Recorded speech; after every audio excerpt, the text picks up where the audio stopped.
সম্মানিত খতিব আচ্ছা ভাই সবাই চলে যায়, সবাই চলে যায়, সবাই চলে যায়। ভাই সবাই কাতার করে নিন, মেহরবানি করে ছবি তোলা থেকে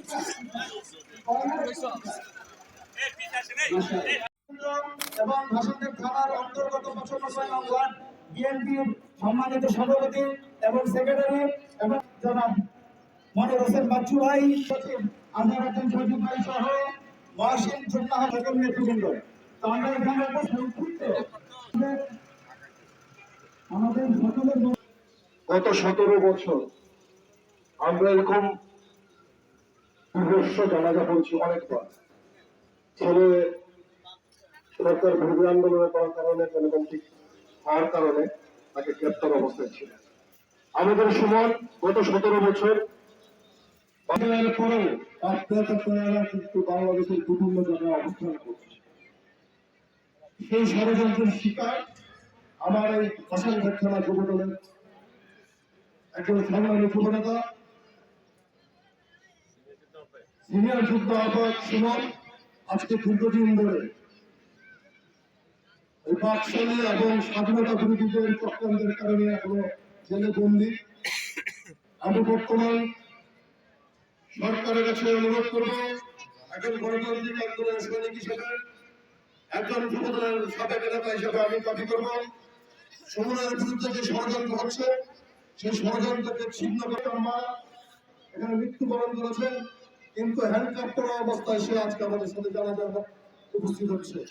এটা এই গণতান্ত্রিক সরকারের জন্য আমাদের সরকারের স্বরাষ্ট্রমন্ত্রীর কাছে আহ্বান থাকবে, সুমনের বিরুদ্ধে যে ষড়যন্ত্র হচ্ছে সেই ষড়যন্ত্রকে আমরা মোকাবেলা করেছি, কিন্তু আইনের মাধ্যম দিয়ে আপনি তাকে মুক্ত করার ব্যবস্থা করুন।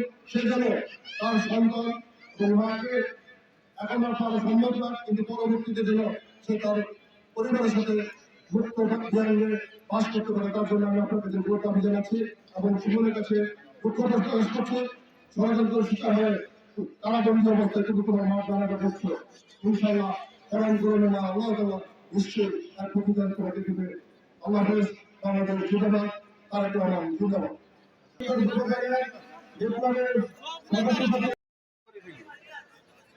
দীর্ঘ 26 বছর আগে আমার বাবা মৃত্যুবরণ করে। আমরা ছোট ছোট ভাই বোন, 3 ভাই 1 বোন। আমার মা অল্প বয়সে বিধবা হয়েছে। এই অল্প বয়সে আমাদের ছোট ভাই বোনদের নিয়ে অনেক সংগ্রাম করে আমাদের বড় করছেন। আজকে আমার মা এই দুনিয়াতে নেই। আমার জন্য তাকে দীর্ঘ নিষেধ করো।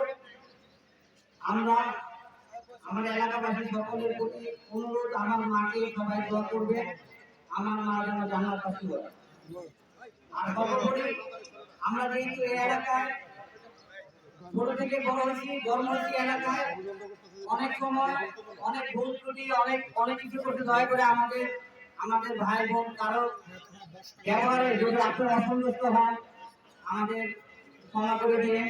আমার মা যদি কোনো কারণে আপনাদের মনে অসন্তুষ্ট বা খারাপ আচরণ করে থাকে তাহলে আপনারা মাফ করে দিন। আর আমার মা যদি কেউ যদি আমার মা থেকে কোনো দেনা পাওনা থাকেন, আমরা 2 ভাই আছি, 3 ভাই আছি, ইনশাল্লাহ পরিশোধ করে দেবো। আর যদি আমার মা পেয়ে থাকে আমরা ইনশাল্লাহ মাফ করে দিলাম।